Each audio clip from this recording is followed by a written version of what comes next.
Biografi Kiai Haji Hasyim Asy'ari, resolusi jihad dan pertama kalinya Mbah Hasyim pegang senjata.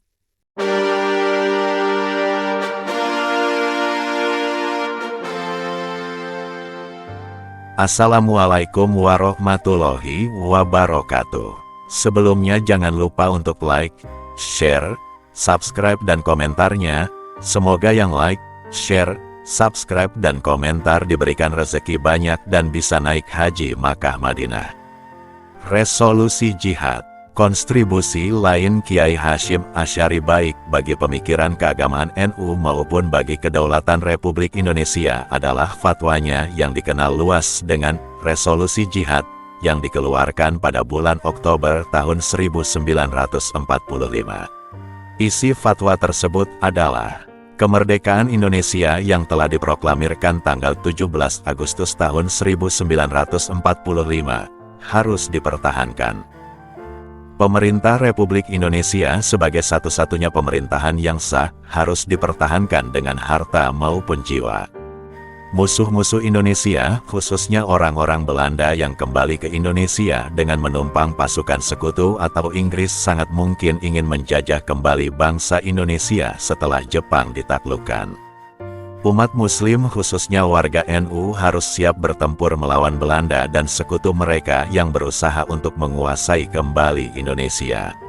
Kewajiban jihad merupakan keharusan bagi setiap Muslim yang tinggal dalam radius 94 km, sama jaraknya dengan qashor salat, di mana mengqashor, meringkas, salat boleh ditunaikan oleh kaum Muslim.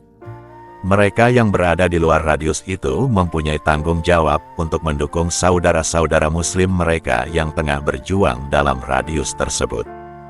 Fatwa Kiai Hasyim ini diyakini telah mengilhami para santri dalam meningkatkan perlawanan mereka terhadap kaum kolonial, terlebih setelah pasukan sekutu berhasil memaksa Jepang keluar dari Jawa pada tahun 1945 dan ketika Belanda hampir menguasai kembali sebagian besar kota Surabaya, sebuah kota terpenting di Jawa Timur yang kemudian dikenal sebagai Kota Pahlawan, lantaran dahsyatnya perlawanan rakyat terhadap kolonial Belanda.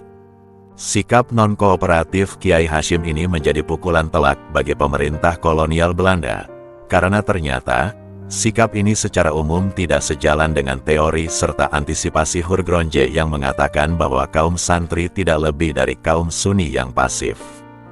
Aksi sikap non-kooperatif Kiai Hasyim ini bisa dilihat lebih awal ketika ia melarang masyarakat untuk melakukan Saikeirei, suatu penghormatan penuh kepada Kaisar Tenno-Heika dengan cara menundukkan badan seperti dalam salat dan menghadap ke arah Tokyo pada tahun 1942. Fatwa Kiai Hasyim yang mengharamkan Saikeirei menjadikan ia dipenjara selama 4 bulan. Hal yang sama juga terjadi ketika ia melarang kaum Muslim untuk menunaikan ibadah haji dengan menggunakan transportasi milik Belanda. Seruan ini sangat dipatuhi baik oleh santri maupun Muslim non-santri, sehingga membuat bingung seorang penasehat religius Belanda, Van der Plas pada tahun 1930-an. Penguasaan disiplin ilmu maupun interaksi akademik Kiai Hasyim dengan para santri pada akhirnya mengantarkan kaum pesantren memiliki posisi yang kokoh di dalam masyarakat. Adagium yang mengatakan bahwa ilmu pengetahuan adalah kekuatan nyatanya kemudian telah menjadi sebuah pendekatan yang dapat dipakai untuk memahami masyarakat santri ini secara lebih baik. Lebih penting lagi, keterlibatan Kiai Hasyim melawan kaum kolonial dan argumen-argumen akademiknya melawan kaum modernis Muslim pada masa awal, serta posisinya sebagai seorang pemimpin pesantren yang berpengaruh dan independen, pada gilirannya membawa dia maupun lembaga yang dipimpinnya pada kedudukan yang lebih tinggi, yaitu menjadi kiblat keilmuan dan gerakan organisasi bagi komunitas pesantren dan NU. Oleh karena itu, karena pertalian simbolik kedua lembaga ini amat erat, NU dan pesantren terkadang menyebabkan identitas keduanya sukar dibedakan secara jelas, terlebih secara tradisi keduanya sebagaimana pesantren Tebu Ireng didirikan oleh orang yang sama, Kiai Hasyim Asy'ari. Barangkali tidak berlebihan bila dikatakan bahwa NU merupakan sebuah pesantren besar, atau semacam wadah bagi kaum santri atau tradisional, dalam mengekspresikan sikap dan gerakan keagamaannya. Karena bagaimanapun juga, baik NU maupun pesantren, pada dasarnya dirancang untuk melembagakan ide-ide para kiai maupun para santri dalam arti luas. Kiai Haji Hasyim Asy'ari pertama kali memegang senjata api ketika para pengungsi berbondong-bondong memasuki daerah Jombang. Kota Surabaya sepenuhnya sudah dikuasai oleh Belanda. Tentara Belanda sudah mulai menapakkan kakinya di perbatasan Krian, Mojokerto. Saat itulah rombongan Bung Tomo, pemimpin perjuangan dalam mempertahankan kota pahlawan di tahun 1945 itu, menginjakkan kakinya di pintu gerbang pesantren Tebu Ireng. Lingkungan pesantren saat itu lengang. Utusan yang terdiri dari para laskar Surabaya langsung masuk menuju kediaman Hadratus Syekh lantaran saat itu beliau masih istirahat. Yang menemui mereka adalah seorang putranya bernama Yusuf Hasyim. Tak beberapa lama, Kiai Hasyim sudah muncul di ruang tamu kediamannya.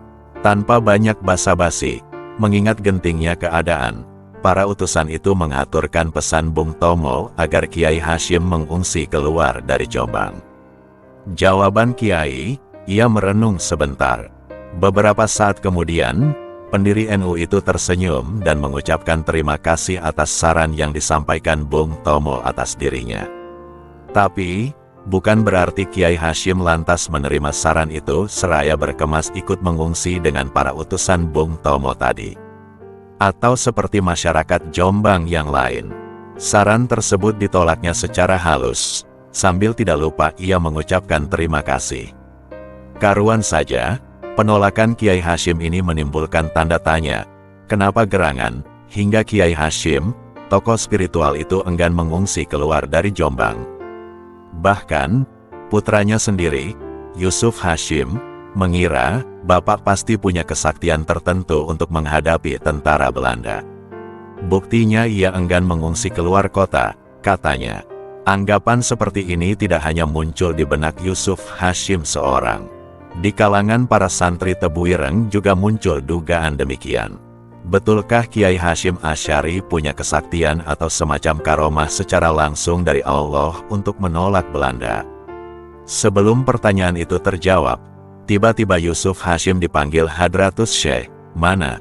Saya kasih pinjam pistolmu itu, pinta Kiai Hasyim Asy'ari.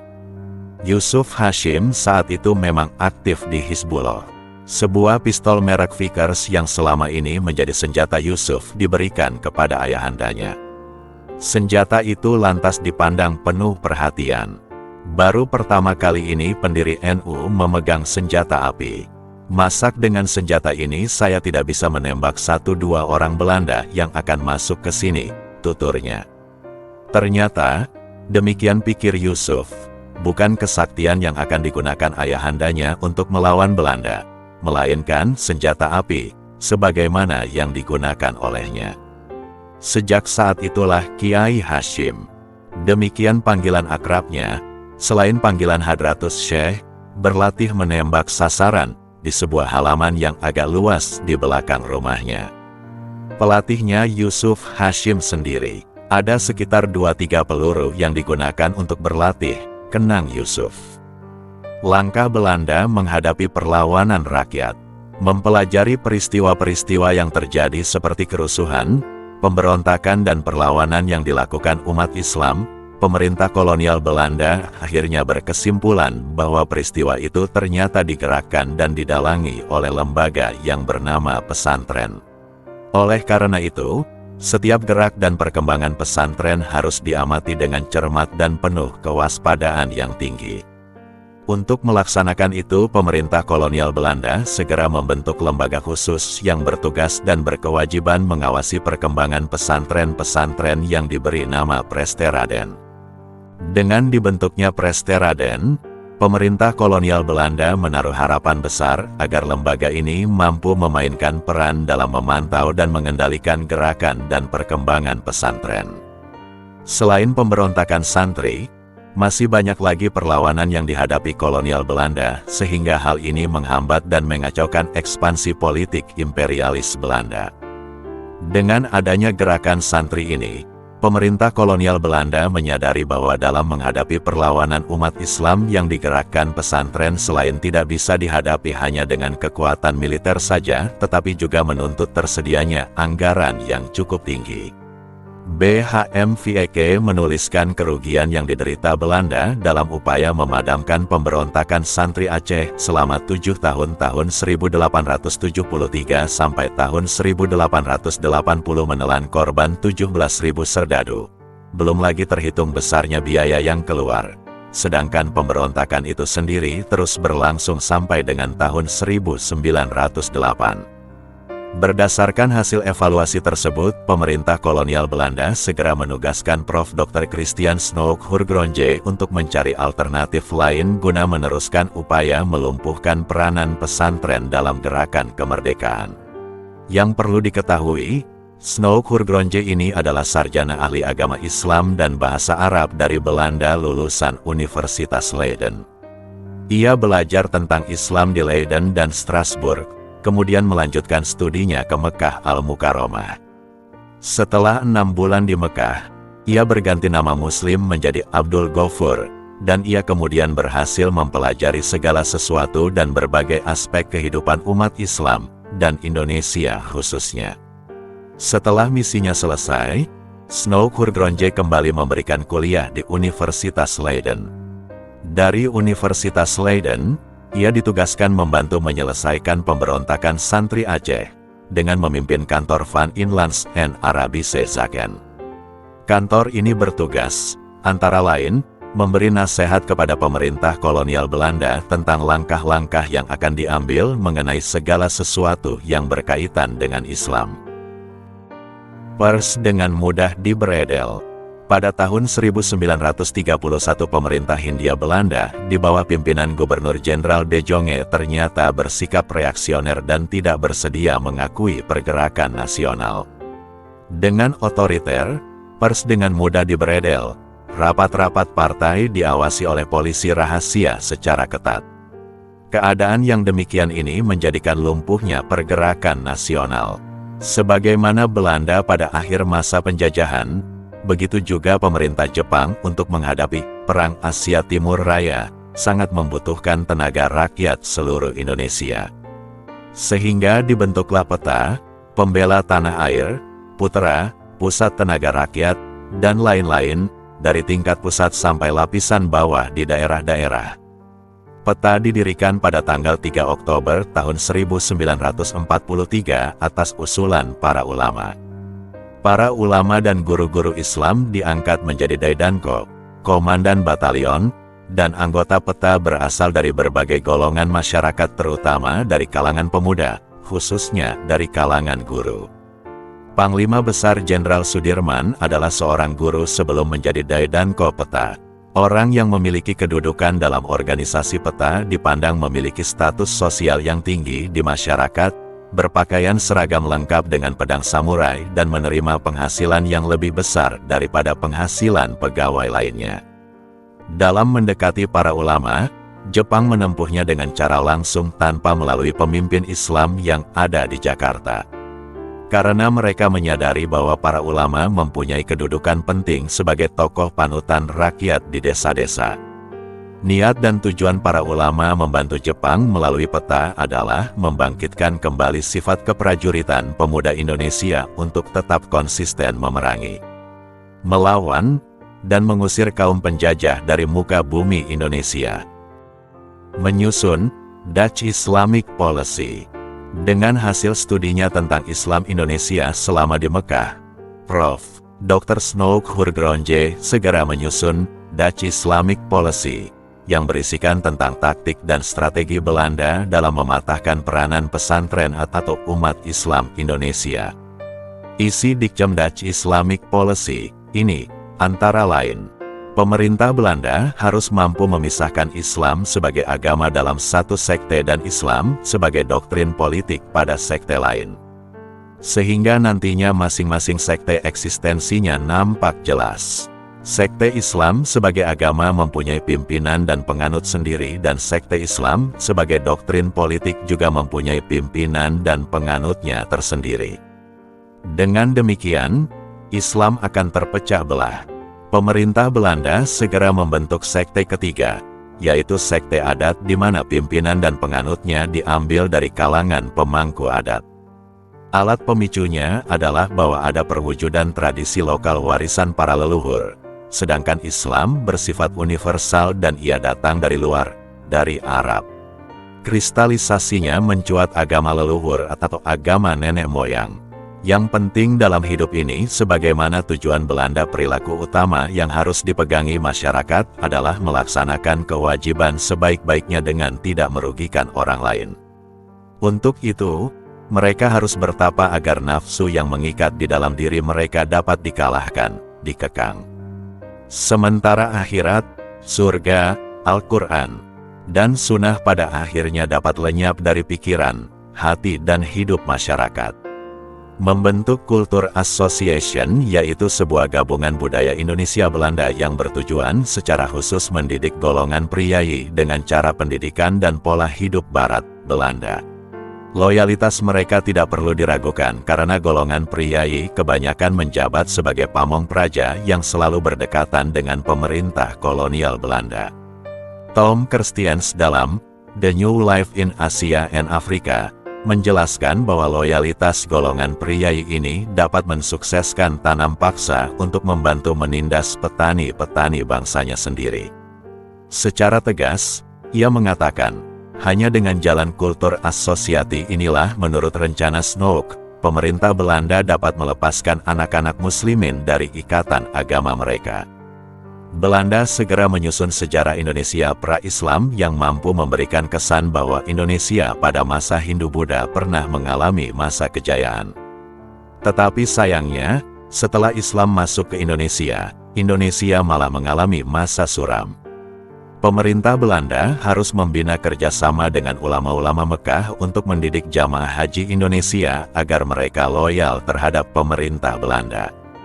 Sasaran utamanya tak lain adalah mengurangi dan melemahkan kekuatan dan persatuan di antara ulama, haji, santri, dan pedagang. Peranan umat Islam di bidang perekonomian desa harus dilemahkan. Prof. Dr. Mulyana menerangkan bahwa untuk menangani masalah perekonomian ini, imperialisme Belanda menggunakan tenaga dari orang-orang Cina dan Arab. Dari keterangan di atas kiranya bisa disimpulkan bahwa Belanda berupaya memecahkan persatuan di kalangan ulama, haji, santri dan pedagang dan membentuk masyarakat majemuk, plural society, dengan menumbuhkan perbedaan-perbedaan yang mengarah pada sentimen keagamaan, daerah, suku, dan adat istiadat yang tajam. Dan, parahnya lagi, agar tujuan mereka ini tercapai, upaya mereka ini dibarengi dengan tindakan-tindakan penghancuran ekonomi rakyat pedesaan. Perubahan taktik Belanda ini mulai dilaksanakan tahun 1889, di mana selaku policy maker-nya adalah Prof. Dr. Snoek Hurgronje yang bertugas sebagai Advisor for Inflation Aken. Untuk melaksanakan taktik strategi tersebut, pemerintah Belanda harus berperan ganda, twin policies, yaitu menganjurkan adanya toleransi agama dan menindak tegas, menumpas para ulama yang masih melancarkan kegiatan politik dan militer. Dampak Dutch Islamic Policy terhadap kesatuan dan kekuatan bangsa.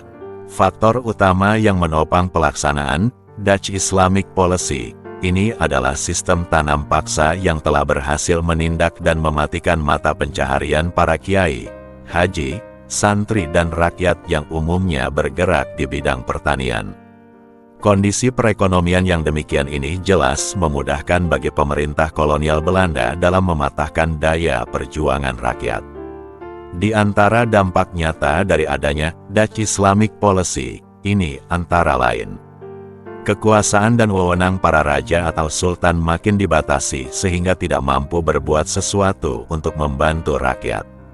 Sekte priayi terbentuk dan diistimewakan sehingga dengan bebas mereka menindas rakyat dan menumpuk kekayaan dan kemewahan pribadi. Sekte adat dihidupkan, hukum adat dikembangkan, dan syariat Islam ditanggalkan. Peranan ulama melemah, karisma ulama makin pudar, komunikasi antara ulama renggang, Hubungan antar Ularna dan umat terputus. Penguasa pribumi melepaskan diri dari hubungannya dengan para ulama. Perekonomian masyarakat di desa-desa lumpuh. Pemegang kendali ekonomi di masyarakat berada di tangan orang-orang Cina dan Arab yang dilindungi pemerintah kolonial Belanda. Akibat penindasan kolonial Belanda ini, kehidupan masyarakat menjadi sengsara dan di antara mereka sama-sama merasakan senasib dan sepenanggungan. Sehingga rakyat Indonesia, khususnya yang beragama Islam, menganggap bahwa sesungguhnya Islam bagi mereka identik dengan tanah air. Atau dalam bahasa agama disebutkan, hubul waton minal iman, yaitu cinta tanah air adalah sebagian dari iman. Oleh karena itu, sejarah nasional Indonesia mencatat bahwa organisasi Islam kedua setelah Syarikat Islam, SI, ialah Muhammadiyah. Sifat organisasi ini reformis dan non-politik. Kegiatannya difokuskan pada bidang pengajaran, kesehatan rakyat, dan bidang sosial lainnya. Karena sikapnya terhadap sistem Barat agak lunak, tidak menolak secara frontal, sebagaimana mereka juga banyak mengambil sistem pendidikan dan sistem perawatan orang sakit dari Barat, maka pemerintah kolonial Belanda bersedia memberi bantuan kepada mereka. Perkembangan baiknya, meski organisasi ini tidak menjalankan kegiatan politik, tetapi pengaruh reformisnya, terutama yang disalurkan lewat pendidikan modern, sangat luas dan berdampak pada seluruh penduduk kota. Sehingga dalam babak selanjutnya situasi ini menimbulkan ketegangan tersendiri di antara sesama umat Islam. Terutama dengan kaum tradisional yang memang merasa terancam oleh adanya reformasi itu. Tentu saja, situasi yang dialami Muhammadiyah ini berbeda dengan situasi yang dialami oleh kalangan ulama pesantren, di mana saat itu kegiatan mereka ini senantiasa mendapat tekanan dan pengawasan ketat dari pemerintah kolonial Belanda, dan jalinan aktivitas mereka pun juga masih menggunakan saluran jaringan-jaringan pesantren. Terlebih lagi, karena performance ulama-ulama pesantren ini terdiri dari kalangan orang-orang yang sudah tua. Dengan ciri dalam pengambilan kebijakan dan sikap sangat hati-hati, maka mereka dicap sebagai kaum yang ortodoks, tradisional, dan kolot. Berpikir moderat, pragmatis, dan kontekstual. Sementara mengenai corak pemikiran Kiai Hasyim Asy'ari, bisa disimak melalui pesan-pesannya yang disampaikan dalam berbagai forum. Di antaranya adalah pidato pembukaan Muktamar NU dan berbagai selebaran yang dicetak oleh pesantren Tebu Ireng. Pemikiran keagamaannya, terutama dalam bidang tasawuf dan fikih, dituangkan dalam beberapa kitab yang kini banyak menjadi koleksi pesantren dan lembaga pendidikan di Timur Tengah. Dalam paham keagamaan, pikiran yang paling mendasar dari Kiai Hasyim Asy'ari adalah pembelaannya terhadap cara beragama dengan sistem mazhab. Inilah pandangan yang erat kaitannya dengan sikap beragama dari mayoritas kaum muslim ini disebut sebagai Ahlus Sunnah wal Jamaah. Paham bermazhab timbul sebagai upaya untuk memahami ajaran Al-Quran dan Sunnah secara benar. Sebab, dalam sejarahnya, berbagai upaya pemahaman terhadap dua sumber utama ajaran Islam itu sering menimbulkan perselisihan pendapat. Bahkan, sejak semula, setelah Rasulullah wafat, perselisihan itu sudah mulai meruncing. Tepatnya, sesudah kekuasaan Tasyri dikendalikan para sahabat, perselisihan itu timbul dan tidak mungkin lagi dihindarkan. Perselisihan pendapat ini kemudian melahirkan para pemikir besar, mujtahid, dalam bidang keagamaan. Karena jumlah mujtahid sangat banyak dan pikiran mereka tidak gampang dirumuskan secara sederhana, maka Kiai Hasyim Asy'ari menyimpulkan bahwa untuk pemahaman dan pengalaman keagamaan, fikih, ditetapkanlah 4 mazhab, Syafi'i, Maliki, Hanbali, dan Hanafi, sebagai pegangan kaum muslimin, terutama kaum Nahdiyin. Menurut Kiai Hasyim Asy'ari, sebenarnya bukan hanya 4 mazhab itu saja yang boleh diikuti oleh umat Islam.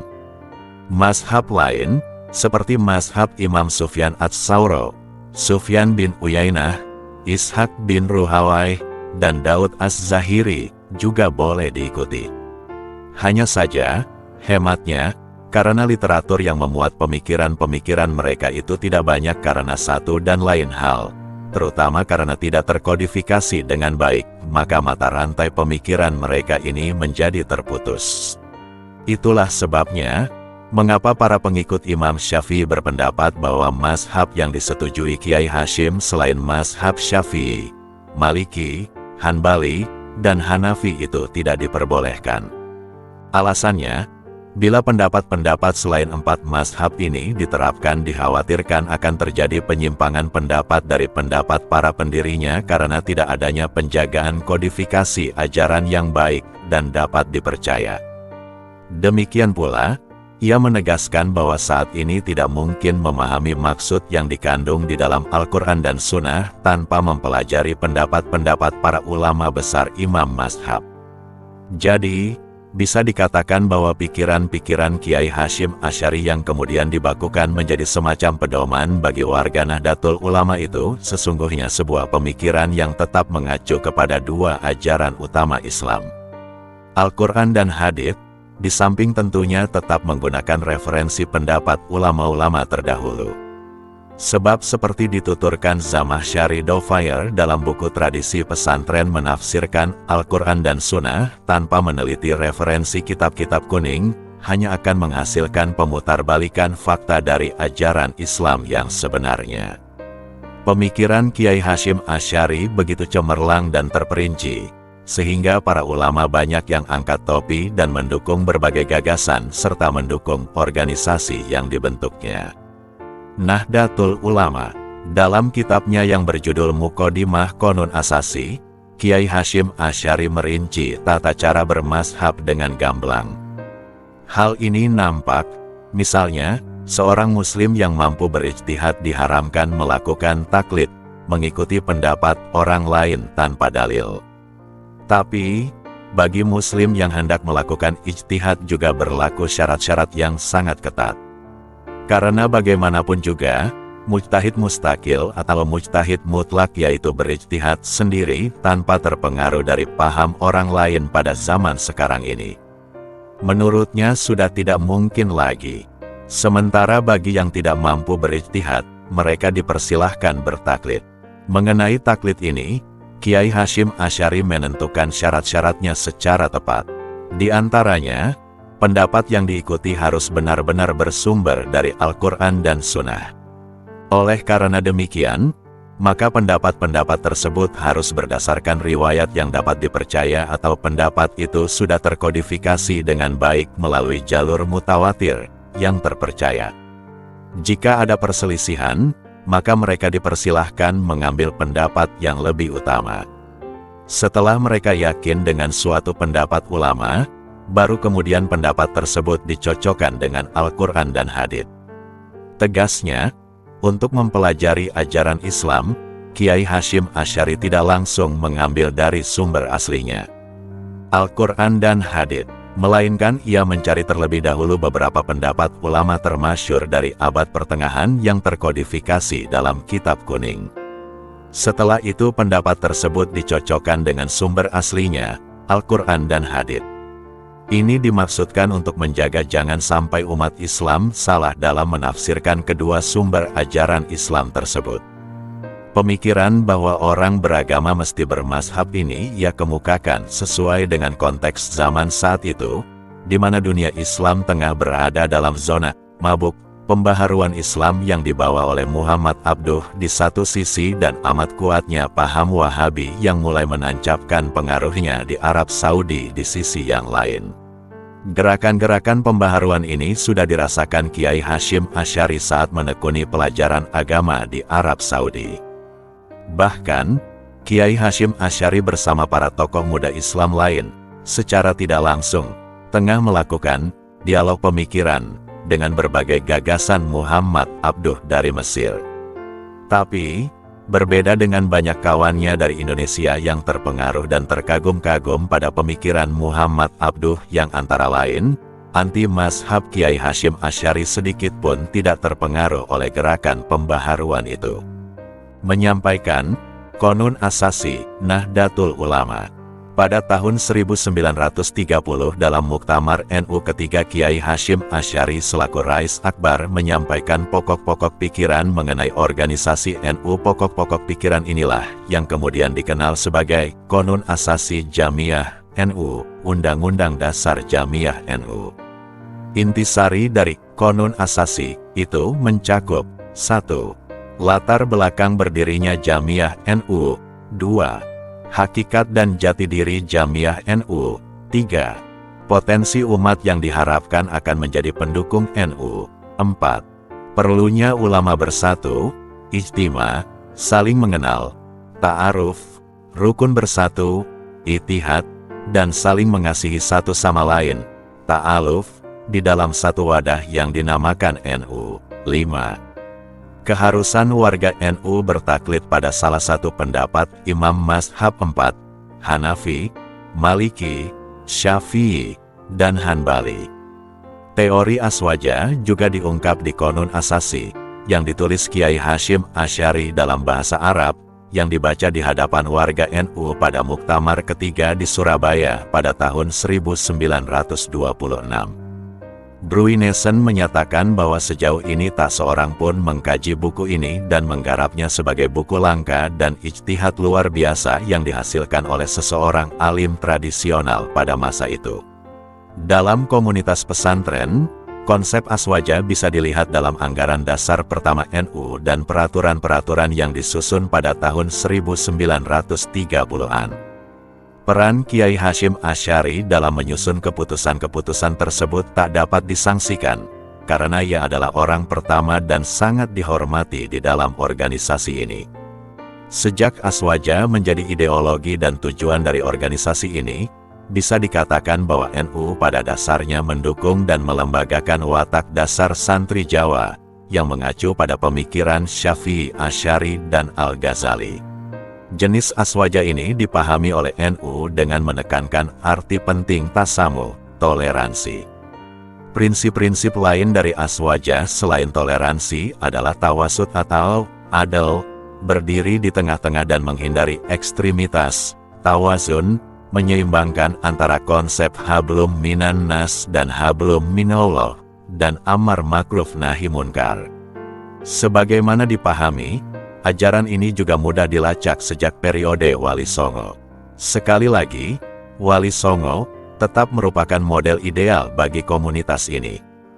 Toleransi religius yang diajarkan Wali Songo, misalnya, telah mengakomodir proses pertukaran dan pembaharuan yang menciptakan keunikan warna Islam dalam kehidupan masyarakat Jawa.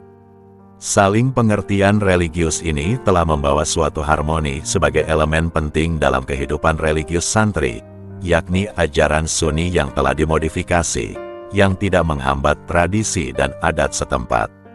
Paling tidak konsep harmoni ini berhubungan dengan 3 elemen, yaitu Tuhan, individu, dan lingkungannya termasuk mereka yang berbeda agama. Filosofi ini diyakini akan mampu mewujudkan kehidupan bersama yang penuh kedamaian dalam suatu masyarakat yang beragam, dan tentunya sejalan dengan falsafah Jawa yang menekankan persatuan, stabilitas, dan harmoni. Sebagai tambahan, pola yang fleksibel ini menyerap elemen-elemen lokal dan asing, namun tetap mempertahankan prinsip-prinsip asasi Islam. Merujuk pada pola tersebut, kita akan dengan mudah memahami mengapa NU dengan basis utamanya para santri Jawa selalu dominan di Jawa. NU mengakar dan tumbuh sangat cepat dengan merekrut mayoritas penduduk di daerah pedesaan. Aswaja yang diterapkan secara persuasif oleh Kiai Hasyim merupakan model Islam kultural. Ia telah berhasil mengubah tradisi Hindu-Buddha menjadi tradisi Islam dan menyuburkannya di bawah bendera aswaja. Seperti halnya Kiai Nawawi, Kiai Hasyim Asy'ari juga memandang tetap perlunya taklid bagi mereka yang bukan berada pada taraf mujtahid. Meski para mujtahid yang hidup sejak abad 15 dan berikutnya tidak memperbolehkan taklid, bahkan menganggapnya sebagai perbuatan haram. Di samping itu, continuity and change dalam sejarah Muslim harus memiliki ketertarikan dengan masa keemasan dahulu. sebagaimana ditunjukkan oleh Kiai Hasyim bahwa dalam pandangannya terdapat beberapa masalah dalam bertaklid yang mesti diperhatikan oleh kaum muslimin, yaitu: pertama, mayoritas muslim telah ditakdirkan untuk mengikuti kaum salaf dalam memahami syariat. Hal yang sama telah terjadi pada para tabi'in, yang menerima ajaran-ajaran dari para sahabat Nabi. Penyampaian ajaran ini dilanjutkan oleh ulama selama berabad-abad. Akal sehat akan menganjurkan bahwa jenis pemahaman ini sangat baik, karena syariat tidak akan dipahami secara terpisah dari konsep istinbat melakukan penggalian suatu hukum dari nas-nas syari dan nakliyat proses transmisi suatu pendapat, hukum, dari satu generasi ke generasi yang lain. Kedua, Nabi mengingatkan kepada kaum muslim untuk mengikuti pendapat yang mayoritas, sebagaimana sejarah menunjukkan bahwa ada begitu banyak mazhab yang tenggelam dan akhirnya tak dikenal. Dan semua sepakat bahwa otoritas imam mazhab tersebut adalah yang paling dominan. Ketiga, jarak waktu antara kita dan Nabi amatlah panjang di mana amanah sangat sulit ditemukan pada saat ini. Hanya sedikit ulama, hakim, dan mufti yang bisa dipercaya. Dalam situasi seperti ini, hampir tak seorang pun yang layak untuk ditiru. Mereka yang benar-benar mengikuti salafus solih akan beruntung sebagaimana dikatakan oleh Ibn Mas'ud. Mereka yang ingin menjadi seorang muqallid, seorang yang taklid, yang terpercaya harus mengikuti ulama masa lalu. Islam tradisional semakin dominan sebagai penganjur aswaja. Islam tradisional ini merupakan sebuah kultur yang diperkaya oleh karakteristiknya dalam menjaga warisan lokal. Tidak seperti wajah tradisional ini, Islam modern di Indonesia kurang fleksibel dalam berdialog dengan elemen-elemen lokal. Hal ini berarti Islam modern miskin, karena kecenderungannya yang kurang menghargai warisan kultural tersebut. Pertanyaan yang muncul kemudian, mengapa Islam tradisional, termasuk Islam Sufi di Indonesia, sedemikian dominan sehingga tidak memberikan akses bagi penyebaran Islam modern di daerah bagian terbesar dari Indonesia? Dovair menyatakan bahwa sukses besar yang diraih Islam tradisional dalam mengkonsolidasi kekuatannya di Jawa tidak hanya disebabkan oleh fakta bahwa jumlah pengikutnya lebih besar daripada pengikut Islam modern, namun juga disebabkan oleh solidaritas yang berakar kuat serta integritas para anggotanya. Solidaritas dan integritas. Demikian pula kerjasama, dalam bahasa Jawa dikenal dengan gotong royong, mudah dijumpai dan menyatu dengan kultur asli Jawa. Dengan demikian, para kiai yang direpresentasikan Kiai Hasyim Asy'ari bersama para muridnya yang menjadi ilmuwan atau sarjana kenamaan dan berpengaruh pada abad 20, tidak menemui kesulitan dalam membumikan Islam Sunni. Ajaran ini menjadi sedemikian akrab dan menjadi bagian dari kehidupan masyarakat Jawa. Di samping itu, model hubungan patron-klien, yaitu hubungan berbagi peran di antara kedua individu yang notabene berbeda status yang telah dibangun di antara para kiai dan santri telah menjadi ciri khas masyarakat ini. Menyatukan berbagai organisasi dalam MIAI. Kiai Hasyim Asy'ari sangat tidak menyukai fanatisme yang dapat memecah belah umat Islam. Ia senantiasa menyeru kepada jalinan persaudaraan Islam, ukhuwah Islamiyah, dan kekompakan menyeluruh sesama umat serta meninggalkan fanatisme buta.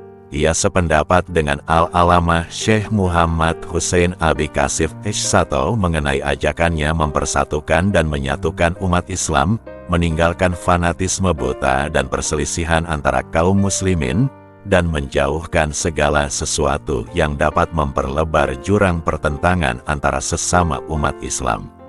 Lebih jauh, Kiai Hasyim Asy'ari berusaha sekuat tenaga untuk mewujudkan pendekatan berbagai pemahaman kaum muslimin atas agama Islam. Ini tidak lain agar mereka dapat bersatu dalam bingkai persaudaraan sesama muslim. Seringkali ia berkata, bagaimana bisa kaum muslimin berpecah belah, sedangkan kitab mereka Al-Quran satu, Nabi mereka Muhammad SAW satu, kiblat mereka Ka'bah satu. Tidak ada sesuatu yang patut dijadikan sebagai alasan bagi mereka untuk berpecah belah. Apalagi sampai mengkafirkan satu sama lain. Perpecahan ini hanyalah menguntungkan musuh-musuh kaum muslimin. Dengan motif agama ini, ketika Kiai Hasyim Asy'ari melihat perpecahan Islam ke dalam banyak organisasi dan perkumpulan dan tak ada pemersatu yang dapat menyatukan mereka, ia lantas berpikir untuk menyatukan organisasi-organisasi dan perkumpulan itu ke dalam satu wadah, agar menjadi satu barisan. Dan atas dasar ini ia terus berusaha merealisasikan harapan itu hingga berhasil. Maka pada tanggal 23 September tahun 1937 ia mendirikan Majelis Islam A'la Indonesia, MIAI, yang menghimpun partai-partai, ormas-ormas dan perkumpulan Islam dalam berbagai aliran, tujuan dan keyakinan keberagamaannya. Inilah kali pertama organisasi Islam menghimpun umat Islam dalam satu lembaga. Hadratus Syekh Hasyim Asy'ari selalu mengatakan, selama kaum muslimin tetap kaum muslimin, maka perkara-perkara khilafiyah mazhabiyah dan masalah-masalah cabang yang tidak prinsipil, tak seharusnya menjadikan persatuan mereka terpecah dalam keadaan apapun. Sesungguhnya hal-hal yang diperselisihkan itu merupakan hal-hal yang kecil. Mengambil jalan tengah tanpa kehilangan prinsip. Topik lain yang menjadi perdebatan seru oleh kaum modernis dengan para santri muslim adalah kontroversi mengenai taklid dan ijtihad, tawasul, dan kunut. Pada dasarnya masalah ini merupakan persoalan dalam bidang fikih dan termasuk permasalahan furu'iyah. Ruh abduh tentang taklid dan khilafiyah, dan ide-ide wahabiyah, serta persoalan tarekat telah sedemikian menguasai pikiran kaum modernis muslim di Jawa, sehingga pertentangan antara faksi-faksi itu tak terhindarkan. Patut dicatat bahwa intensitas perdebatan mengenai persoalan-persoalan ini bahkan telah sampai di tingkat pemimpin-pemimpin muslim dari kedua kubu, muslim tradisionalis dan modernis, karena mereka saling menuduh satu sama lain sebagai orang-orang yang ingkar. Kondisi yang demikian ini menjadikan Kiai Hasyim Asy'ari, sebagai penjaga Sunni abad 20 di Jawa, menganggap perlunya untuk mempertahankan prinsip-prinsip Sunnismenya dan berusaha untuk mengambil jalan tengah tanpa kehilangan prinsip dasar ajarannya. Dengan mempertimbangkan konsekuensi terburuk dari perdebatan yang tak terkendalikan, yang hanya menghasilkan kekalahan bagi kaum muslim, dan sebaliknya semakin memperkokoh kaum penjajah, maka sebagai seorang ahli strategi dan sebagai pemimpin jalan tengah, ia pun berperan menjembatani kedua kubu tersebut dengan mengemukakan prinsip-prinsipnya sebagai berikut. Saya mendengar bahwa telah terjadi permusuhan dan fitnah di antara kalian. Saya renungkan secara mendalam yang menyebabkan semua itu terjadi. Tampaknya, penyebab semua itu adalah suatu amalan tertentu yang ditunjukkan oleh mereka yang menginginkan untuk mengubah esensi ajaran dan sunnah Nabi. Allah Subhanahu wa Ta'ala berfirman, "Jika muncul permusuhan antara saudara sesama mukmin, maka damaikanlah mereka." Nabi juga bersabda, "Jangan biarkan rasa iri, perselisihan dan perpecahan menguasai dirimu. Jadilah saudara sesama makhluk Allah." Mereka senantiasa cenderung bermusuhan, iri, dan bersaing yang selanjutnya menghasilkan permusuhan. Wahai ulama yang secara teguh mengikuti mazhab-mazhab tertentu atau khususnya pendapat-pendapat, tinggalkanlah fanatisme kalian di wilayah jusi masalah-masalah subdivisional yang telah mengakibatkan ulama pada masa lain pecah menjadi dua kubu. Sebagian ulama menganggap bahwa setiap mujtahid yang memiliki kemampuan ijtihad tentang masalah furu'iyah adalah selalu benar, sementara yang lainnya yakin bahwa hanya mujtahid yang berlaku benar yang layak memperoleh pahala. Namun, bagaimanapun, mereka yang belum benar atau sesuai, tetap akan memperoleh pahala meskipun sedikit. Sekali lagi, tinggalkanlah fanatisme semacam itu. Jauhilah hasud yang penuh dengan dosa tersebut. Karenanya berjuanglah demi Islam dan lawanlah mereka yang mengotori ajaran-ajaran Al-Quran dan sifat-sifat Tuhan. Lawanlah mereka yang mencari ilmu pengetahuan yang tidak memiliki landasan serta merusak iman. Jihad untuk membawa mereka kembali ke jalan yang benar dalam hal ini merupakan kewajiban. Mengapa kalian tidak menyibukkan diri untuk memenuhi tugas tersebut? Wahai kalian, orang-orang yang tidak beriman tengah merajalela di seluruh negeri ini. Maka siapa di antara kalian yang akan tampil melawan mereka dan membimbing mereka ke jalan yang baik? Wahai ulama, kasus yang baru saja saya sebutkan itu adalah apa yang benar-benar harus kalian perjuangkan dengan penuh fanatisme. Pikiran-pikiran sempit dalam masalah furu, ad-din, cabang-cabang dalam pemahaman agama, dan segala upayamu untuk membawa masyarakat pada satu mazhab atau satu pendapat tertentu tidak akan pernah diterima Allah dan Rasul-Nya.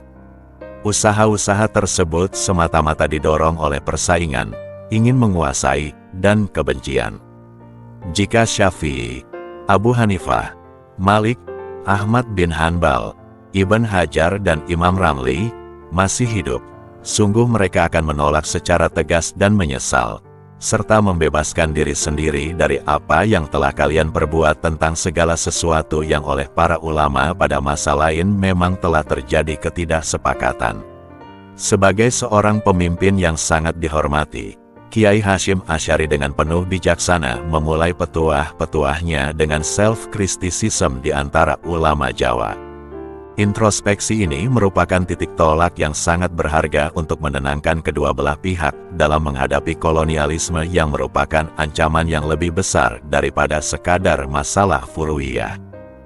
Dengan kata lain, menghindari situasi chaos secara internal akan dapat mempersatukan umat dari berbagai kubu yang berbeda, dan pada gilirannya, akan semakin memperkuat situasi umat Islam dalam melawan hegemoni kaum kolonial. Mendapat serangan dari kelompok anti-mazhab. Garis pemikiran Muhammad Abduh sebenarnya bisa dibilang sangat linear dan tegas. Misalnya, dalam praktik keagamaan hendaknya langsung kembali pada Al-Quran dan Hadits. Dengan demikian, pendapat empat mazhab tidak diperlukan lagi. Praktik tarekat, karena dianggap mengarah pada kejumudan, adalah bid'ah dan menyeleweng dari ajaran Islam, dan karena itu pula, ia harus ditinggalkan. Bahkan, akibat masuknya berbagai bid'ah itulah, umat Islam menjadi lupa pada ilmu ajarannya. Karena itu, kembalilah pada sumber aslinya, termasuk, tentunya paham bermazhab. Untuk mencapai tujuan tersebut, Abduh mengajukan beberapa konsep. Pertama, mengajak umat Islam memurnikan ajaran agamanya. Kedua, reformasi sistem pendidikan Islam di tingkat universitas. Ketiga, mengkaji dan merumuskan kembali doktrin Islam untuk disesuaikan dengan kehidupan modern. Untuk ini semua, Abduh sangat gencar melaksanakan berbagai gagasannya, melalui baik lewat tindakannya di Universitas Al-Azhar maupun karya-karyanya di majalah Al-Manar. Untuk melaksanakan doktrin Islam, Abduh memadukan beberapa pendapat Jamaluddin Al-Afghani dan dua ulama yang bermazhab Hanbali, Muhammad bin Abdul Wahab dan Imam Taqiyuddin Ibn Taimiyah. Arus paham pembaharuan ini lambat laun berembus ke tanah air, bahkan mulai mendapat pengikut, terutama dari kalangan Muslim kota yang kemudian menamakan diri sebagai kelompok anti-mazhab. Nahdlatul Ulama didirikan antara lain memang untuk mempertahankan paham bermazhab yang ketika itu tengah mendapat serangan gencar dari kalangan anti-mazhab. Dengan cara yang gampang, yang mungkin kini tidak relevan lagi, Deliar Nur mengklasifikasikan kedua kelompok ini dengan istilah tradisional untuk kalangan NU dan modernitas untuk kalangan Sarekat Islam dan Muhammadiyah. Tidak sebagai seorang reformis yang radikal. Sejak tahun 1950-an, para pengkaji tidak menggolongkan Kiai Hasyim Asy'ari sebagai seorang reformis yang radikal. Namun, justru ia lebih dinilai sebagai seorang yang memiliki sikap lunak yang tercermin dalam penghargaannya terhadap watak budaya Jawa, dan amat memahami sebuah perubahan secara bertahap, gradual. Ia juga tidak pernah mengolok-olok mereka yang berbuat salah. Secara pelan tapi pasti, dia mendekati mereka dengan penuh ketulusan dan penghargaan. Dengan pendekatan bijak, masyarakat akan terhindarkan dari kebiasaan-kebiasaan buruk mereka dan kembali kepada jalan yang benar. Dalam pandangannya, perubahan perilaku dengan penuh kesadaran akan lebih baik dan bertahan lama daripada perubahan yang disebabkan oleh kritik dan cercaan. Dia selalu menunjukkan kepada masyarakat model kehidupan yang harus dicontoh oleh setiap muslim. Nabi lebih condong memberikan nasihat, was, dan bimbingan, irsyad, daripada mengambil jalan kekerasan, dan lebih senang menggunakan dakwah yang simpatik daripada revolusi yang sewenang-wenang. Semua itu ditiru oleh Kiai Hasyim Asy'ari sebagai seorang pendidik yang memahami betul budaya dan psikologis komunitasnya. Mengeluarkan fatwa untuk melawan penjajah. Perjalanan hidup Kiai Hasyim Asy'ari penuh dengan perjuangan demi membela tanah airnya. Perlawanannya melawan penjajah Belanda baik dengan ucapan maupun perbuatan sudah sangat diketahui. Ia mengeluarkan fatwa-fatwa menentang kolonial Belanda, antara lain, fatwa yang mengharamkan kaum muslimin bekerja sama dengan Belanda dalam bentuk apapun dan mengharamkan menerima bantuan apapun dan dengan cara apapun dari Belanda. Ia juga mengeluarkan fatwa tentang wajibnya melawan Belanda. Fatwa-fatwanya ini pada gilirannya mempunyai gaung yang luar biasa di seluruh Nusantara.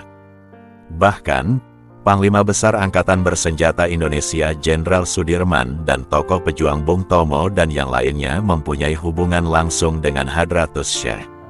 Mereka meminta nasihat-nasihat dan sumbangan-sumbangan pemikiran beliau.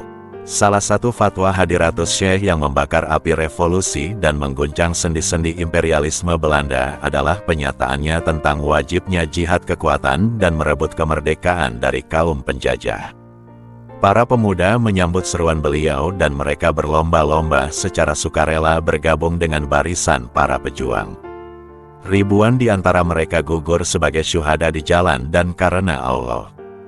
Dan, meski sejarah membisu dan tak menuturkan mereka sedikitpun, namun kenyataan tak bisa dipungkiri bahwa kemerdekaan tak akan diabadikan tanpa nyawa-nyawa pejuang muslim itu. Ketika posisi Belanda terjepit dalam Perang Dunia II, mereka meminta orang-orang Indonesia masuk militer Belanda dengan dalih untuk mempertahankan Indonesia melawan musuh Jepang yang mapan.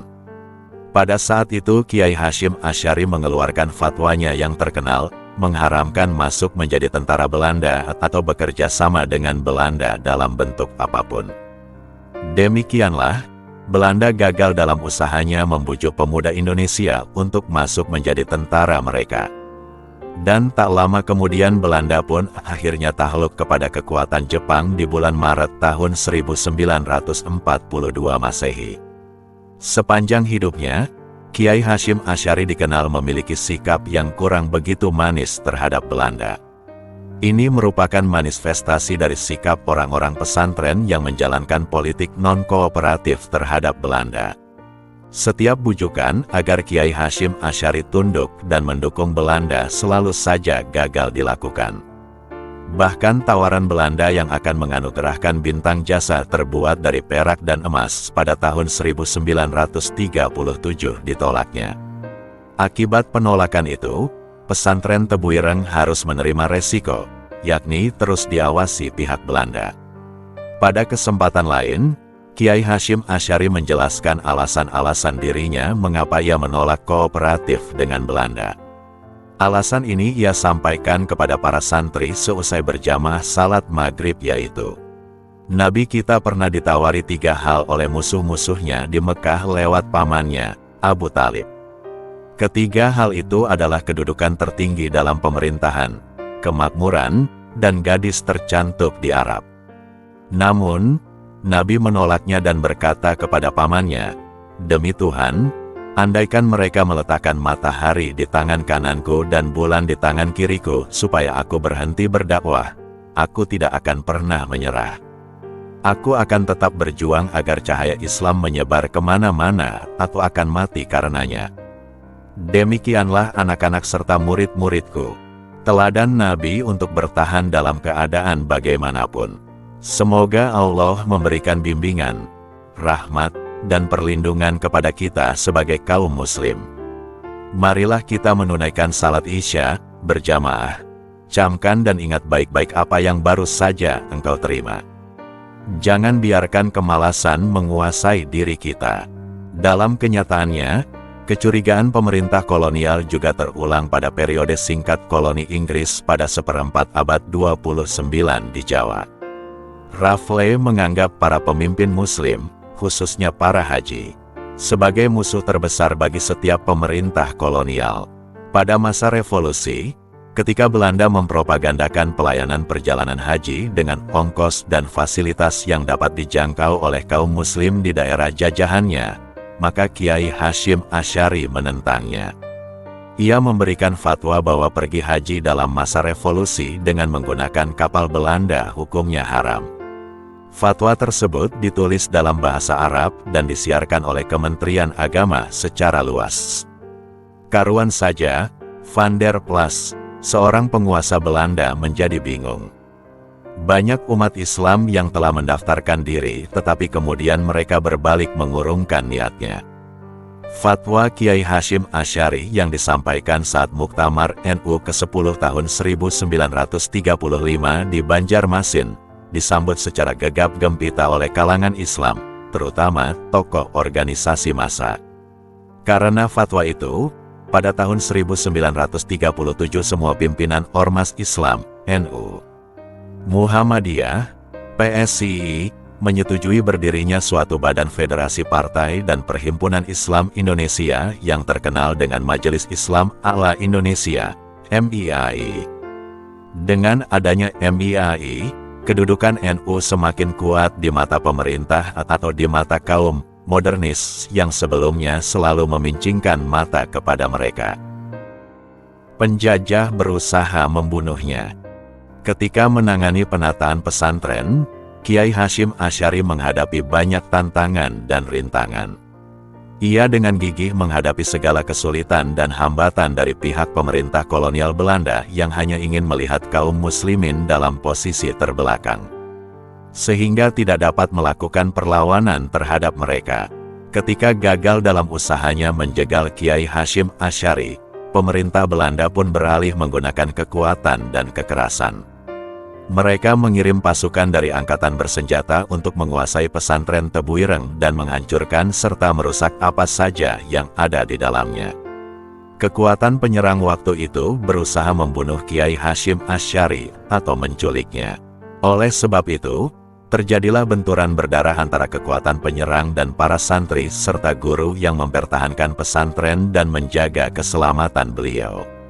Pihak penyerang menggunakan berbagai dalih dan tuduhan untuk membenarkan tindakan mereka. Mereka melancarkan tuduhan bahwa pesantren ini merupakan pusat perusuh, pemberontak, dan orang-orang Islam ekstrim. Pada hari berikutnya setelah terjadi peristiwa penyerangan itu, Kiai Hasyim Asy'ari keluar menyaksikan apa yang sudah terjadi dan menjumpai sebagian besar bangunan-bangunan pondok pesantren mengalami kerusakan. Perabotan-perabotan dan alat-alat hancur berantakan. Benda-benda penting yang sangat berharga seperti kitab-kitab dan lain sebagainya telah dirampas. Ia pun mengumpulkan para guru dan santri serta tokoh-tokoh masyarakat setempat di lapangan pondok pesantren untuk menyaksikan apa yang terjadi. Dan kesedihan pun menguasai mereka semua. Dalam kesempatan itu Kiai Hasyim Asy'ari menyampaikan pidato berharga penuh semangat yang menebarkan pengaruh membesarkan hati para hadirin. Ia menyerukan kepada hadirin agar tetap bersabar dan tabah untuk meneruskan perjuangan. Ia berkata, kejadian-kejadian seperti ini tidak boleh menghancurkan cita-cita dan mengendorkan semangat kita dalam berjuang melawan penjajah. Kemudian Kiai Hasyim Asy'ari mengirim delegasi dan utusan-utusan ke berbagai kota dan pulau-pulau di Indonesia. Begitu delegasi dan para utusan itu datang ke kota-kota dan pulau-pulau yang dituju, dukungan, bantuan, dan dorongan baik moral maupun material pun datang dari segala penjuru. Banyak pemuda bersedia dengan sukarela menjaga keselamatan pesantren dan melindungi beliau dari setiap ancaman yang datang. Kaum muslimin menganggap bencana ini tidak hanya mengenai pesantren semata, melainkan juga merupakan penghinaan dan pelecehan terhadap kaum muslimin secara umum. Kiai Hasyim Asy'ari mempunyai cita-cita agar di Indonesia terjalin masyarakat Islami yang menerapkan hukum dan ajaran Islam. Oleh karena itu, ia membangun pesantren dan madrasah-madrasah, dan usaha-usahanya di bidang pendidikan berkembang luas. Kemudian ia berpikir untuk menyatukan potensi dan perjuangan ulama. Maka ia pun mengumpulkan mereka dengan mendirikan suatu perkumpulan dengan nama Jamiyah Nahdlatul Ulama. Di sini, menyusul terbentuknya Jamiyah ini, Belanda mulai khawatir terhadap kegiatan-kegiatan dan gerakan-gerakan kaum muslimin itu.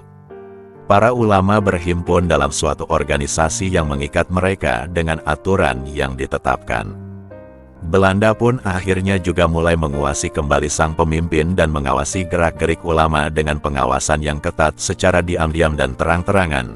Sehingga akibat dari itu, para kiai yang menjadi pengurus Jamiyah NU seringkali dihadapkan kepada pemeriksaan, penggeledahan, dan gangguan. Bahkan beberapa di antara mereka mengalami penahanan dengan tuduhan-tuduhan melawan pemerintah yang sah. Belanda mengorbankan kekacauan, menghasut ulama untuk mengadakan perlawanan, menyebarkan ajaran Islam yang fanatik dan dengan mengumpulkan para kiai dalam organisasi, dan tindakan-tindakan subversif lainnya. Namun, tetap saja para kiai ini pantang menyerah, dan terus melakukan usaha-usaha perjuangan tanpa mempedulikan hambatan-hambatan dan gangguan-gangguan tersebut. Hanya dalam waktu 8 bulan sejak peristiwa yang menyedihkan itu, bangunan-bangunan pesantren telah kembali berdiri dengan bentuk yang lebih besar, lebih luas, dan lebih kokoh. Dan peristiwa itu termasuk rangkaian peristiwa yang menegaskan ketenaran pesantren Tebu Ireng dan melambungkan citranya di mata masyarakat serta menempatkannya dalam kedudukan terhormat dalam kehidupan bangsa Indonesia, di samping tentunya sekaligus melekatkan watak perjuangan kepada pesantren itu. Seiring dengan itu, santri-santri dari segala penjuru berduyun-duyun datang untuk menimba ilmu dari pesantren ini, sehingga jumlahnya mencapai puluhan ribu. Sehingga Kiai Hasyim Asy'ari pun melakukan perluasan besar-besaran wilayah pesantren ini. Dan, pada tahun 1317 Hijriah masyarakat Islam mengadakan perayaan besar-besaran dalam rangka memperingati berdirinya pesantren ini yang memiliki peran penting dalam mencetak ulama-ulama besar dan terdepan dalam perjuangan Indonesia. Pondok pesantren sebagai agen perubahan. Pendidikan Islam di pesantren mengalami kemajuan yang pesat sampai akhir Perang Diponegoro, tahun 1785 sampai tahun 1855. Setelah itu, pendidikan Islam meski secara kuantitas naik, akan tetapi secara kualitas mengalami kemunduran. Mundurnya kualitas itu, antara lain, karena pesantren selama Perang Diponegoro dianggap sebagai kabu pertahanan dalam perang gerilya yang dilakukan oleh Pangeran Diponegoro bersama prajuritnya. Posisi pesantren yang semacam ini jelas sangat membahayakan bagi penjajah Belanda. Keadaan ini semakin menjadi setelah pada tahun 1888 terjadi pemberontakan para kiai dan petani di Cilegon, Jawa Barat, yang dipimpin oleh Kiai Wasir. Pemberontakan itu menjalar ke berbagai pelosok di Jawa Barat. Sejak saat itu, semua kegiatan agama diawasi Belanda. Bahkan penjajah melarang masuknya kitab-kitab agama tertentu dari luar negeri yang umumnya dibawa para jamaah haji. Sejak saat itu pula penjajah kemudian menugaskan seorang orientalis kawakan bernama Snoek Hargrenje untuk menyelidiki peran jamaah haji ini. Menurut Belanda, setiap pemberontakan berawal dari orang-orang yang naik haji dan para pimpinan pesantren yang dianggap mempunyai basis massa yang kuat. Maka berbagai perangkat undang-undang pun dibuat. Misalnya, pada tahun 1882 dikeluarkan sebuah peraturan Priesteraden yang mengawasi gerak-gerik pesantren. Berikutnya, tahun 1915, keluar ordonansi yang berisi ketentuan pengawasan terhadap perguruan yang hanya mengajarkan agama Islam, atau yang disebut sebagai Ordonansi Guru 1905. Guru-guru yang akan mengajar harus mendapat izin dari pemerintah setempat. Selain itu, Didirikan pula kantor Van Inlands en Arabische Zaken yang antara lain bertugas memberi nasihat kepada pemerintah Belanda tentang kebijakan mengenai segala sesuatu yang berurusan dengan Islam. Pondok pesantren sebagai agen perubahan. Pendidikan Islam di pesantren mengalami kemajuan yang pesat sampai akhir Perang Diponegoro, tahun 1785 sampai tahun 1855. Setelah itu, pendidikan Islam meski secara kuantitas naik, akan tetapi secara kualitas mengalami kemunduran. Mundurnya kualitas itu, antara lain, karena pesantren selama Perang Diponegoro dianggap sebagai kabu pertahanan dalam perang gerilya yang dilakukan oleh Pangeran Diponegoro bersama prajuritnya. Posisi pesantren yang semacam ini jelas sangat membahayakan bagi penjajah Belanda. Keadaan ini semakin menjadi setelah pada tahun 1888 terjadi pemberontakan para kiai dan petani di Cilegon, Jawa Barat, yang dipimpin oleh Kiai Wasir. Pemberontakan itu menjalar ke berbagai pelosok di Jawa Barat. Sejak saat itu, semua kegiatan agama diawasi Belanda. Bahkan penjajah melarang masuknya kitab-kitab agama tertentu dari luar negeri yang umumnya dibawa para jamaah haji. Sejak saat itu pula penjajah kemudian menugaskan seorang orientalis kawakan bernama Snoek Hargrenje untuk menyelidiki peran jamaah haji ini. Menurut Belanda, setiap pemberontakan berawal dari orang-orang yang naik haji dan para pimpinan pesantren yang dianggap mempunyai basis massa yang kuat. Maka berbagai perangkat undang-undang pun dibuat. Misalnya, pada tahun 1882 dikeluarkan sebuah peraturan Priesteraden yang mengawasi gerak-gerik pesantren. Berikutnya, tahun 1915, keluar ordonansi yang berisi ketentuan pengawasan terhadap perguruan yang hanya mengajarkan agama Islam, atau yang disebut sebagai Ordonansi Guru 1905. Guru-guru yang akan mengajar harus mendapat izin dari pemerintah setempat. Selain itu, didirikan pula kantor Van Inlands en Arabische Zaken yang antara lain bertugas memberi nasihat kepada pemerintah Belanda tentang kebijakan mengenai segala sesuatu yang berurusan dengan Islam. Akibat dari itu semua, banyak pesantren yang mengalami penurunan kualitas. Di samping karena memang minimnya literatur yang dikaji pesantren, tetapi juga karena disulut renggangnya hubungan antar ulama pesantren. Padahal sebelumnya hubungan komunikasi antar ulama terjalin akrab sejak periode Wali Songo. Begitu pula keahlian dalam ilmu tertentu di sebuah pesantren, makin lama makin tak terpelihara dengan baik. Kondisi seperti itu jelas tidak bisa melahirkan kader-kader pemimpin dari pesantren yang berpandangan luas. Karena itu, pesantren butuh pembaharuan. Dalam kondisi seperti itulah tampil Kiai Hasyim Asy'ari lewat pesantrennya di Tebuireng yang mencoba mengadakan pembaharuan tersebut. Sehingga dunia pesantren kemudian mulai bangkit kembali.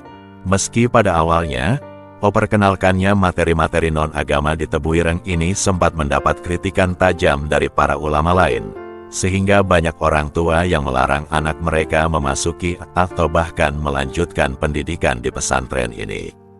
Namun, pada awal 1940-an saat pendudukan Jepang, mereka menyadari betapa manfaatnya ilmu-ilmu tersebut, apalagi ketika Jepang melarang masyarakat untuk tidak berkomunikasi kecuali hanya dengan menggunakan huruf-huruf alfabet Latin.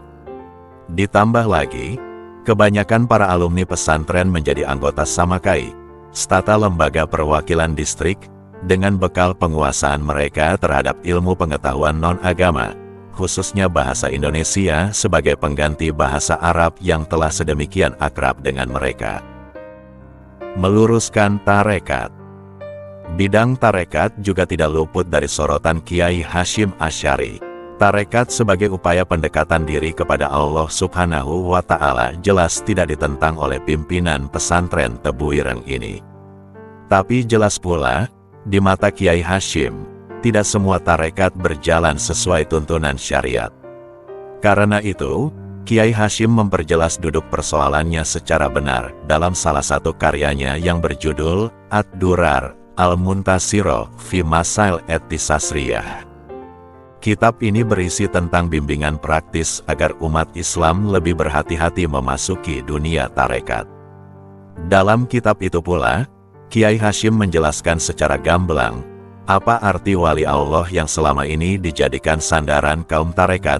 Buku yang merupakan peringatan ini dibuat karena kaum muslim, khususnya di Indonesia, masih banyak yang awam terhadap Islam.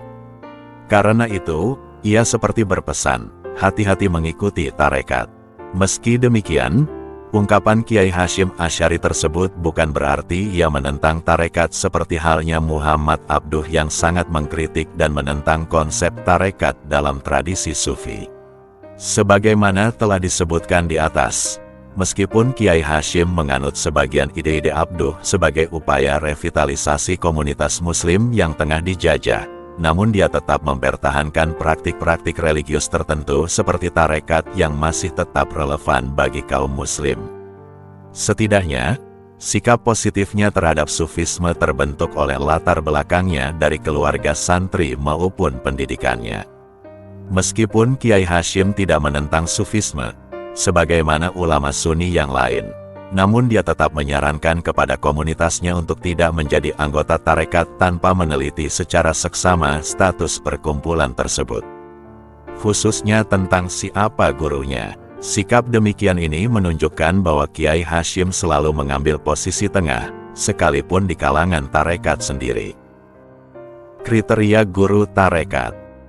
Sekalipun begitu, Kiai Hasyim Asy'ari juga mengkritik keras tarekat tertentu di Jawa yang tidak menjalankan syariat dengan baik.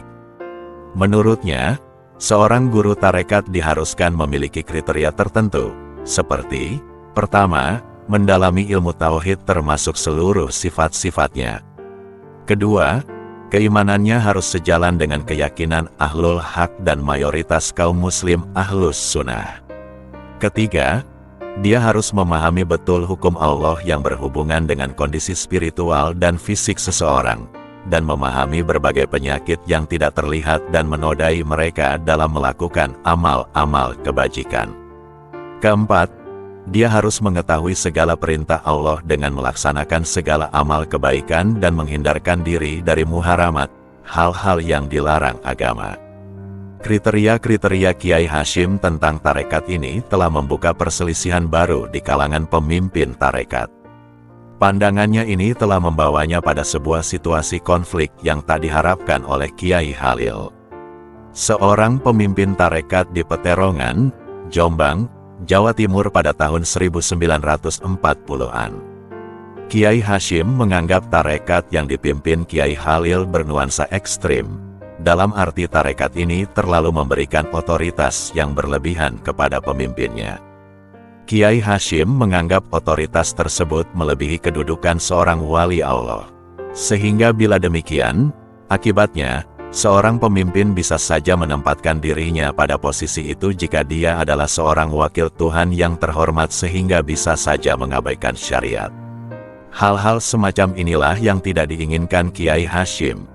Dan ia lebih banyak menekankan sisi syariat, karena seorang sufi bagaimanapun juga tidak akan meninggalkan syariat. Penekanan pada aspek syariat ini kemudian mengilhami murid Kiai Hasyim, Kiai Bisri Syansuri, tahun 1886 sampai tahun 1980, yang juga seorang pendiri NU dan pendiri pesantren Denanyar, Jombang, Jawa Timur untuk mempelajari fikih secara mendalam sepanjang hidupnya. Karya tulis Kiai Haji Hasyim Asy'ari. Sebagai seorang intelektual, Kiai Hasyim Asy'ari telah menyumbangkan banyak hal yang berharga bagi pengembangan peradaban Islam Nusantara.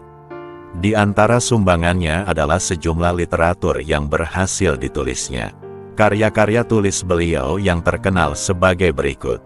Adab al-alim wal muta'alim fi ma yahtaj ilail al-muta'alim fi ahwal ta'alam wa ma yatawakaf alaih al-mualim fi makamat talimih. Ziyadat talikat, Rada fiha manzumat Asis Syekh Abdullah bin Yasin al-Fasurani al-Ali bihujubiha ala ahl al-jamiyah nahdat al-ulama. Et tanbihat al-wajihat liman yasna al-maulid al-munkarat. Ar-risalah al-jamiyat. syarfiha ahwal al-mauta wa asrat as-saat ma bayan mafhum as-sunnah wa al-bitah. Anur al-muhibin fi mahabah Sayyid al-mursalin. Bain fihi mana al-muhabah li Rasulallah ma wa yatalalak biha men iti biha wa ihya al-sunatih. Hasyiyah, Alafat ar-Rahman bisyar risolat al-wali. Ruslan li Syekh al-Isam Zakaria al-Ansari. Ad-Dur al-Muntasirah fi al-Ma'il al-Tisi asrat. Syar fiha masalat at-tarikah wa al-wilayah wa ma yata'alak wa al-umur al-muhimah li ahlat tarikah. Et-Tibyan fi an-Nahi. An-Muqoziyah al-Ikhwan. Bain fi ahemiyat silat ar-rahim wa zarur kotiha. Ar-risolat et-tauhidiyah. Wahia risalah sagirat fi bayan, akidah, ahl as-sunnah wa al-jamaah. Al-qolaid fi bayan ma yajib min al-aqaid. Wafat Kiai Haji Hashim Asy'ari. Pada saat terjadi serangan Belanda di Lawang, Malang, Singosari, dan di tempat-tempat yang lain, sehingga akibat serangan itu tempat-tempat tersebut bagaikan lautan api yang membara. Kiai Hashim amat terkejut, seraya mengucapkan Masya Allah. Kemudian ia pingsan, dan dokter pun dipanggil, serta anak-anaknya yang sedang berada di baris perjuangan juga ikut dipanggil.